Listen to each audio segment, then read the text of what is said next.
Olá pessoal, tudo bem? A graça e a paz do Senhor. Eu tenho uma palavra de Deus para o seu coração. E o tema hoje é alarga o espaço da tua tenda. E nós estamos baseados em Isaías 54. Olha só o que a palavra de Deus tem para nos ensinar nessa tarde, nesse momento todo especial. O texto sagrado nos diz: canta, ó estéril, você que nunca teve um filho, irrompa em canto, grite de alegria. Você que nunca esteve em trabalho de parto, porque mais são os filhos da mulher abandonada do que os daquela que tem marido, diz o Senhor. Alargue o lugar da tua tenda, estenda bem as cortinas da sua tenda, não o impeça e estique suas cordas e firme as suas estacas.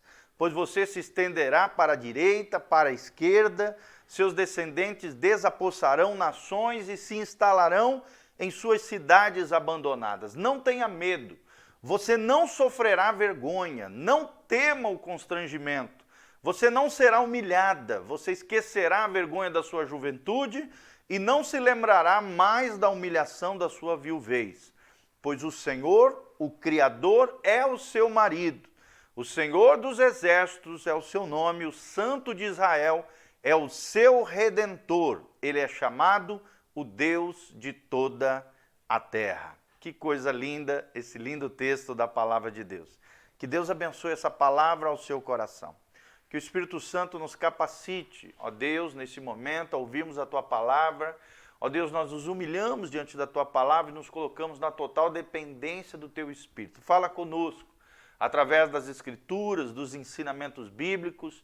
Nos ajuda, Pai, a alargarmos o espaço da nossa tenda, da nossa vida, das nossas igrejas, das nossas famílias. Pai, que possamos ser bênção nas tuas mãos, que a unção da multiplicação venha sobre nós, é o que nós te pedimos de todo o coração nesse momento, em o nome de Jesus. Amém e amém. Eu sou o pastor Giovanni Luiz Zimmermann Júnior e é uma alegria estar aqui com você nessa tarde toda especial. O que significa alarga o espaço da tua tenda? Irmãos, nós precisamos entender que é um grande mover de Deus sobre a terra nesses últimos dias, nos tempos finais. A sua igreja, a igreja de Jesus, o corpo de Cristo, crescerá como nunca antes, é o que nos afirma profeticamente esse texto maravilhoso e outros textos da palavra de Deus. O grande segredo para essa explosão é o derramar do Espírito Santo e a multiplicação de ministérios, especialmente através de grupos pequenos ou células ou pequenos grupos nas casas, no meio das famílias. Esse despertamento espiritual já vem se desenrolando nos últimos anos e milhões de crentes ao redor do mundo deixaram o comodismo e se envolveram então, se engajaram na obra do Senhor. Isso traz a necessidade de que a igreja do Senhor Jesus prepare as suas estruturas, como também tanto coletivamente como individualmente. Os crentes posicionem as suas vidas de maneira a corresponder ao chamado e ao propósito de Deus na terra. Amém? Será que você está disposto a viver o propósito de Deus na sua vida e ser alguém que estabelece, que sinaliza o reino de Deus sobre a terra? Então, primeiro destaque, primeiro princípio que nós queremos ensinar para vocês são as promessas de um ministério frutífero. Meu irmão, minha irmã, você que está me ouvindo, Deus tem promessas tremendas para a sua vida de um ministério frutífero, ou seja, que dá fruto. O chamado de Deus para todos os filhos é real, é verdadeiro, é legítimo, está na palavra. Ele nos enviou para darmos muito fruto, é o que diz João 15, versículo 8. O Pai nos chamou para dar fruto e muito fruto para a glória de Deus. Nós fomos nomeados para isso. É o que diz o texto sagrado em João 15, 16. E nesses últimos tempos, o Espírito Santo tem sido liberado dos céus sobre a terra, sobre a igreja, com uma unção de multiplicação que ele deu lá atrás, no Antigo Testamento, para Abraão e agora para a noiva de Cristo, a igreja do Senhor. O seu propósito é nos fazer pais e mães espirituais de uma multidão incontável de homens e mulheres transformados pelo poder de Deus É o que nós vemos em Gênesis 3,16, aqui no caso de Abraão, e lá em Gênesis 26:4. Deus chama Abraão para ser um pai de multidão. E por muito tempo, né, claro, a obra de Deus foi feita apenas por um punhado de gente, por pouca gente. Enquanto a maioria do rebanho do povo de Deus ficava apenas olhando, apenas na retaguarda. Né? Nesses dias, porém, o Senhor está despertando homens e mulheres comuns, simples, levantando o corpo de Cristo, a igreja do Senhor, e convocando o seu exército para um ministério frutífero, para a glória do Senhor Jesus. Então, primeiro princípio, as promessas de um ministério frutífero. Segundo princípio que nós aprendemos, a necessidade de muito trabalho. Irmão, tem muito trabalho para fazer. Jesus mesmo disse, a seara é enorme, é grande, poucos são os ceifeiros. Por isso, segundo princípio, a necessidade de muito trabalho. A palavra de Deus adverte aqui nesse texto que nós lemos que há necessidade de uma preparação para que haja crescimento. Crescimento saudável, ele antes de haver um grande crescimento, uma grande multiplicação, é necessário preparação. O Senhor disse isso ali, onde nós lemos Isaías 54, versículo 2. Alarga o espaço da tua tenda, estendam-se as cortinas das tuas habitações. E isso fala de expandir estruturas, tanto da igreja, como corpo local de Cristo, quanto da vida pessoal de cada crente, à luz da palavra de Deus, na presença do Senhor. Esses serão dias, amados, de muito trabalho, muito engajamento. Será que Deus pode contar com você? Muito trabalho. Ganhar, consolidar, discipular, enviar vidas. É uma tarefa que consome tempo e esforço por parte de lideranças e também por parte das ovelhinhas do Senhor. Somente aqueles que se derem por completo, se renderem totalmente ao Senhor, alcançarão sucesso e um ministério frutífero para a glória do Senhor Jesus. Então preste atenção, Deus quer que você frutifique, mas para que isso aconteça, essa frutificação só ocorrerá debaixo de muito empenho, diligência, trabalho para a glória de Deus. Terceiro princípio que aprendemos, a frutificação trará entusiasmo. A frutificação, através das nossas vidas, através dos trabalhos, da graça de Deus confiada a nós, trará muito entusiasmo, alegria para o seu coração.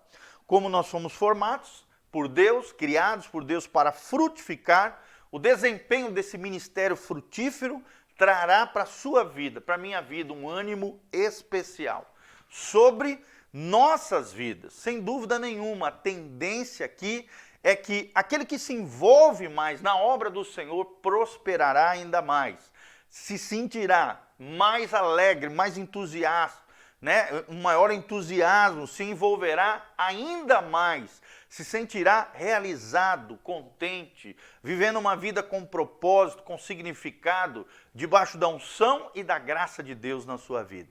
E isso é excelente, irmãos, porque isso nos leva a experimentar um prazer crescente em relação à obra de Deus e à causa do Evangelho de Jesus. Entretanto, é claro, corremos um risco de usar tanto o nosso tempo com a tarefa de frutificar que podemos nos esquecer. Olha só o perigo de nos esquecer daquilo que realmente é mais importante e fundamental.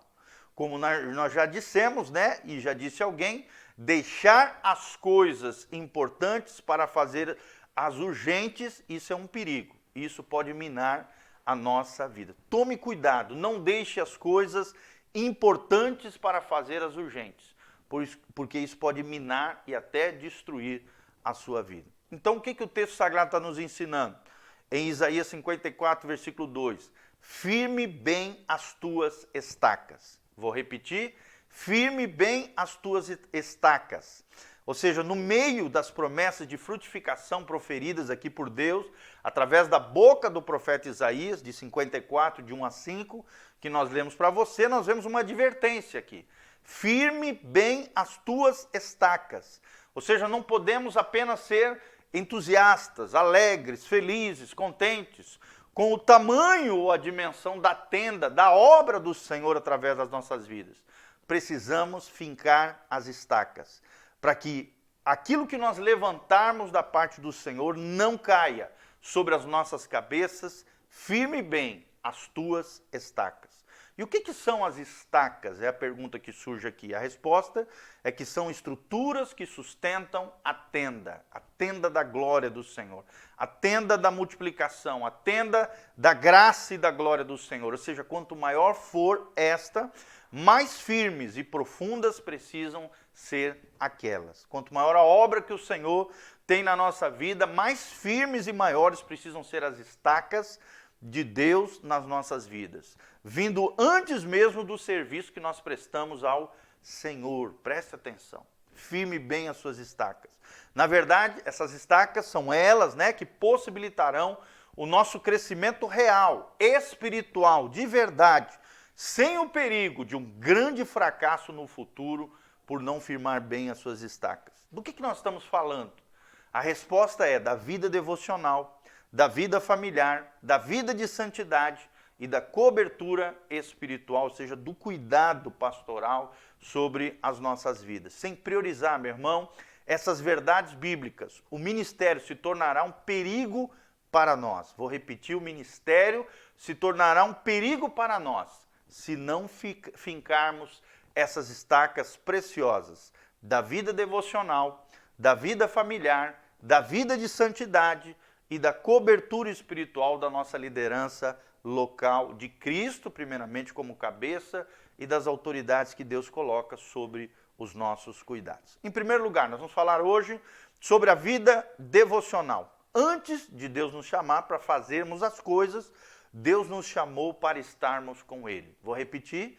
Antes de Deus nos chamar para fazermos coisas no nome de Deus ou para Deus, Deus nos chamou para estar com Ele. Quanto tempo você tem dedicado para estar aos pés de Jesus? Antes do serviço, Ele deseja um relacionamento íntimo e pessoal com você. O seu sonho eterno não é ter muitos servos, mas muitos filhos que sirvam Ele com amor. É o que nós vemos em Romanos 8, 29 no texto sagrado. Portanto, a prioridade da nossa vida deve ser a comunhão com o Espírito Santo, comunhão com o Pai, através de Jesus. Ou seja, em outras palavras, Deus espera que a nossa prioridade seja fechar as nossas portas no lugar secreto, todos os dias, para estarmos com Jesus em adoração, em oração, em meditação, na palavra, refletindo acerca das coisas da vida e da nossa comunhão com o Senhor Jesus. Isso é o que a Bíblia chama da melhor parte. É o primeiro destaque que eu quero te dar quando nós falamos de vida devocional. A melhor parte é o Senhor Jesus.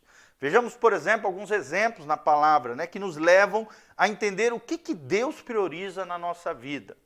Primeiro, homens como Noé, Abraão, Isaac, tinham muito trabalho pela frente. Mas antes de mais nada, tudo o que eles fizeram foi construir um altar para o Senhor. Você vê isso em Gênesis 8, 20, Gênesis 12, de 7 a 8, Gênesis 26, 25. Você vai ver Noé, Abraão, Isaac levantando um altar para o Senhor. Jesus também não abria mão desses momentos com o Pai. Em seus momentos a sós, em oração, aparece 11 vezes no texto sagrado, Jesus saindo à parte, indo orar com o Senhor, deixando a multidão de lado, cheia de necessidades, e não permitia que essa multidão o pressionasse antes do seu tempo de comunhão com o Pai. Além disso, por exemplo, no episódio lá que o texto descreve, em Lucas 10, 38 a 42, de Marta e Maria, o texto sagrado nos ensina que enquanto uma, Marta, que trabalhava sem parar, a outra se aquietava aos pés do Senhor, Maria aqui. E ele estabeleceu claramente qual é a melhor parte, a nossa prioridade, dizendo que Maria havia escolhido a melhor parte, estar aos pés de Jesus, reservando um tempo com Ele, que é muito mais fundamental do que fazer coisas, do que as correrias do dia a dia, ainda que também sejam em nome de Deus e para a glória de Deus. Então preste muita atenção, escolha a melhor parte, estar aos pés de Jesus. Segundo lugar, buscando a fonte. Quando nós falamos de vida devocional, nós estamos falando de uma fonte de vida dedicada, devocional, para cada um de nós. O ministério ele é muito exigente, irmão.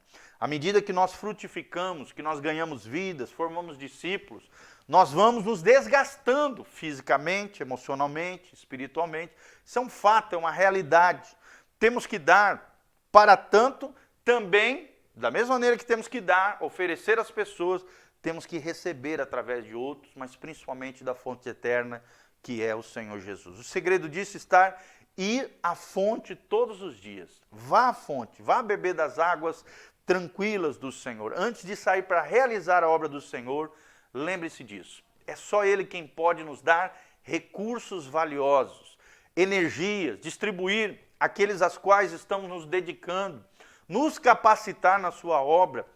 A Bíblia diz que Deus é capaz de renovar as nossas forças, que são, se nós aprendemos a esperarmos no Senhor, é o que diz lá em Isaías 40, 31. Normalmente, quando temos muita coisa para fazer, o exercício mais difícil é nos aquietarmos, é pararmos para dedicarmos tempo com o Senhor. Mas esse é o segredo mais importante que a palavra de Deus nos revela, uma vida constantemente renovada e abundante para outros, começa primeiramente na presença do Senhor.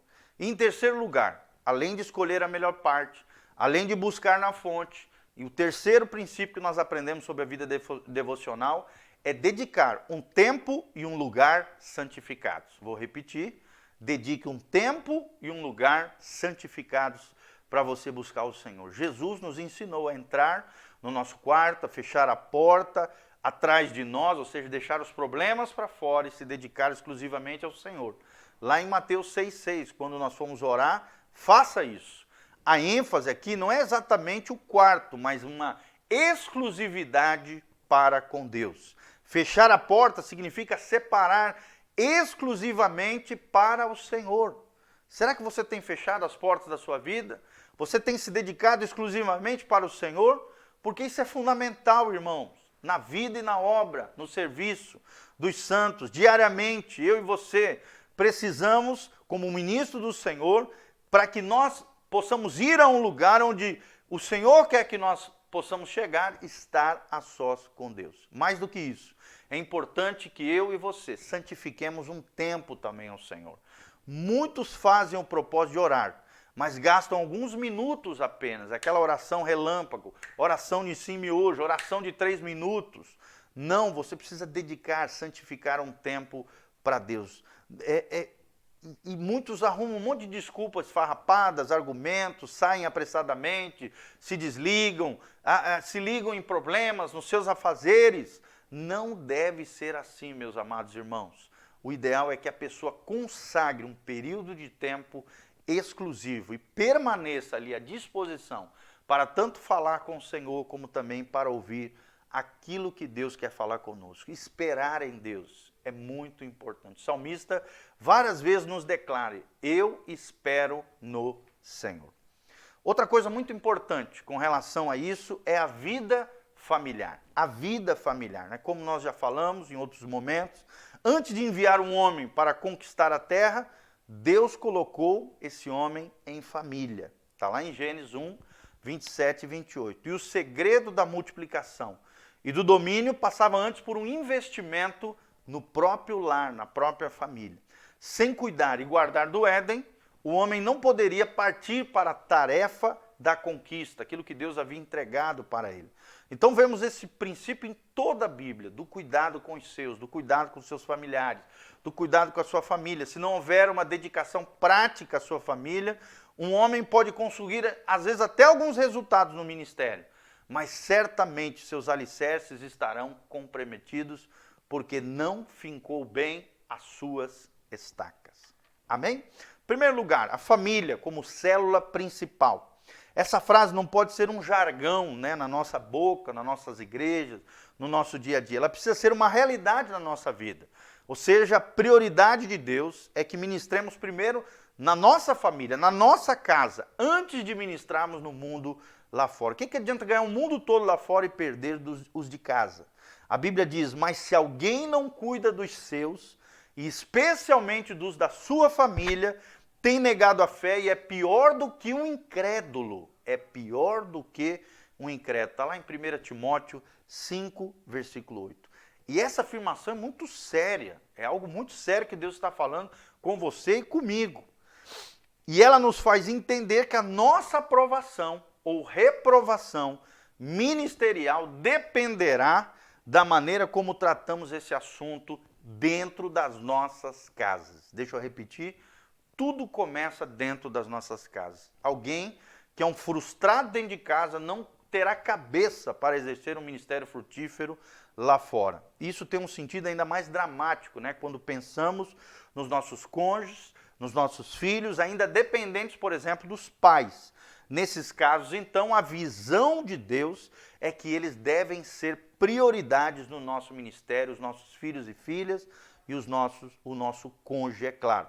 Paulo diz que o solteiro, sim, tem dedicação exclusiva, cuida apenas das coisas do Senhor, mas o casado tem que se devotar ao seu cônjuge e fazê-lo como uma obra divina, como uma obra para a glória do Senhor. É o que diz Paulo em 1 Coríntios 7, de 32 a 34. Dedicação ao casamento, dedicação à família, depois a obra do Senhor.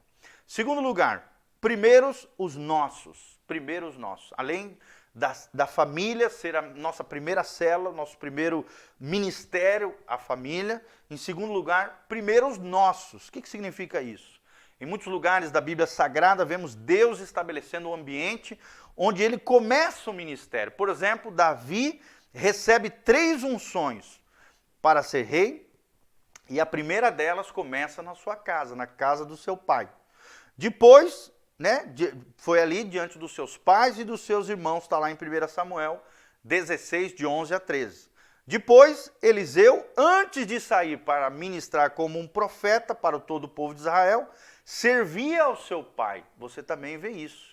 Primeira unção, começa em casa, 1 Reis 19, de 19 a 21. O mesmo também acontecia com Moisés, o grande Moisés, estadista, líder, libertador de Israel, em relação ao seu sogro. Ele ficou trabalhando na terra do seu sogro, lá em Êxodo 3, 1. Ou seja, tudo começa nas nossas famílias, nas nossas casas. Se é verdade, então, que alguns serão sacados do seio da sua família para serem enviados ao mundo como obreiros, é verdade também que, antes, precisam ser um bom testemunho dentro das suas casas. Para você saber se uma pessoa realmente é um bom pastor, um bom líder de célula, um líder eficaz, pergunte para os seus da sua casa. Ali estará o resultado do verdadeiro ministério a começar dentro das suas casas. Terceiro lugar, o desafio de separar tempo de qualidade. Irmão, aqui é um grande desafio. Separe um tempo de qualidade dentro da sua casa. Há muitas maneiras de se investir na sua casa, na sua família, no seu casamento, na vida dos seus filhos. E todas elas são necessárias, meus irmãos. Mas nenhuma será suficiente se não houver tempo de qualidade. Tempo de qualidade dedicado. O grande desafio aqui que temos que fazer é abrir um espaço dentre tantos afazeres que temos todos os dias. Mesmo na obra de Deus, precisamos dar atenção primeiramente da nossa casa, especialmente ao nosso cônjuge, e também aos nossos filhos e também aos nossos pais. É necessário dedicar. Por isso é preciso ser radical, metódico, objetivo para alcançar esses objetivos no Senhor, firmando bem as nossas estacas. O dia da família, o tempo da família, uma noite especial, deve ser visto como algo sagrado dentro da sua casa, dentro da sua família, que não pode ser negociado, a não ser em situações de exceção e emergências ministeriais e pastorais, tá bom? Outra coisa muito importante, a vida de santidade. A terceira estaca que nós estamos vendo, primeiro, a vida devocional. Segundo, a vida familiar. Terceiro agora de destaque, a vida de santidade. A terceira estaca que precisa estar firme em nossas vidas, sustentando tudo aquilo que fazemos com relação ao reino de Deus, é a santidade. E a santidade, meus amados, é fundamental para que o nosso ministério pastoral, de liderança, em qualquer área da igreja, em qualquer ministério, tenha respaldo. O próprio apóstolo Paulo escreveu certa vez, ele diz lá em 2 Coríntios 1:12, porque a nossa glória é esta, o testemunho da nossa consciência, de que em santidade e sinceridade de Deus, não em sabedoria carnal, mas na graça de Deus, temos vivido nesse mundo e também em relação a vós, é o que diz o apóstolo Paulo nesse lindo texto de 2 Coríntios 1:12. Então nós vemos aqui um homem de consciência limpa, de consciência tranquila, que andava em santidade, que andava em sinceridade diante de Deus. Ou seja, Paulo está dizendo que o seu ministério está baseado, fundamentado na santidade e na sinceridade da sua vida devota, consagrada ao Senhor. Davi é outro exemplo, né? Foi o melhor rei de Israel. Mas é claro, seu ministério não se baseava apenas em carisma, né? Em afeição, em habilidade de liderança, ou habilidades extras que ele tinha, musicais e tal, mas sim em integridade. Veja o que a Bíblia diz sobre Davi no Salmo 78, versículo 72. E ele os apacentou, ou seja, o povo de Israel, segundo a integridade do seu coração, e os guiou com a perícia das suas mãos. Nós vemos aqui perícia e integridade, apacentando o povo de Deus com um só coração. Antes da perícia, das habilidades, dos dons, dos talentos, do carisma, precisamos de corações retos diante do nosso Deus. E em primeiro lugar, quando falamos sobre vida de santidade, irmãos, as brechas no ministério precisam ser fechadas. As brechas no ministério é o destaque que nós trazemos aqui para vocês. Ou seja, o crescimento ministerial de alguém o torna um alvo prioritário do inferno, de Satanás e seus demônios. Quanto mais pessoas estiverem dependendo do ministério daquele homem ou daquela mulher, quanto maior responsabilidade eu tiver no reino de Deus, mais o inimigo vai querer me alvejar, me detonar, me destruir. Ou seja, por quê? Porque ele sabe que se o pastor for ferido, as ovelhas se dispersam, é o que diz Marcos 14, 27. E é verdade também que a cobertura de Deus também é proporcional à responsabilidade que ocupamos na sua obra. Até o número de anjos, eu já falei um pouquinho sobre isso. É proporcional ao tamanho da obra e do ministério que Deus tem conferido sobre a nossa vida. Mas lembre-se, irmãos, o pecado abre brechas que podem ser fatais, rasteiras mortais do inimigo mortal da nossa alma, que é Satanás e seus demônios. Portanto, ninguém deve exercer ministério debaixo de pecado, em pecado, com coisas ocultas, vida dupla, pois a Bíblia diz, não deis lugar ao diabo. E o diabo entra, o diabo detona, é o que diz Efésios 4, 27. Ou seja, na vida de um crente isso pode acontecer por falta de entendimento, né? Esse pecado cíclico, contínuo, esse estado de derrota por falta de entendimento, por falta de fé ou então falta de santidade, que é o que é mais comum, infelizmente. Segundo lugar, arrancando as fontes de pecado. Como é que eu e você podemos arrancar as fontes do pecado quando nós tratamos da vida de santidade, fechamos as brechas no ministério? Como é que a gente arranca as fontes do pecado? É o segundo ponto com relação à vida de santidade. Jesus disse, se teu olho direito te faz pecar, arranca esse olho fora. Mateus 5, 29. É claro que Jesus estava ensinando a nós sermos radicais com o pecado. Não é arrancar o olho, mas sermos radicais em relação às fontes do pecado na vida de alguém. Ou seja, se é televisão, arranca fora. Se é computador, arranca fora. Se é não sei o quê, arranca fora. Muitas pessoas não conseguem se manter em vitória, na vida abundante, na vida abençoada, porque se expõe o tempo todo em perigo, em situações de vulnerabilidade. Alguém que tem problemas, por exemplo, com pornografia, talvez não deva mais ter televisão no quarto.